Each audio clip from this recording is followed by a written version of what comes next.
Во однос на репродуктивното здравје и права на жената ромка, сведоци сме на целата голгота и проблеми со кои се соочиле овие жени повеќе од 10 години, кога повеќе немаше отколку што имаше гинеколог во Шуто-Ризари. Заложбата на активистките од невладиниот сектор одигра клучна улога во наоѓање на ефективно решение за носење на гинеколог во оваа општина. Секоја жена треба да биде бестрашна во своето собствено остварување.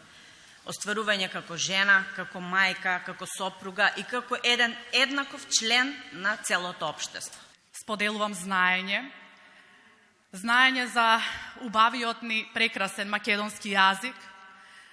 Споделувам научни вистини со моите студенти дека нашиот македонскиот јазик е предложката на можеби најкомпактната, питома и богата европска цивилизација. Избравме 7 жени од ширум цела земја, секоја од нив е извонредна на секој начин, секоја од нив на свој начин го крши стаклениот плафон и не носи напред.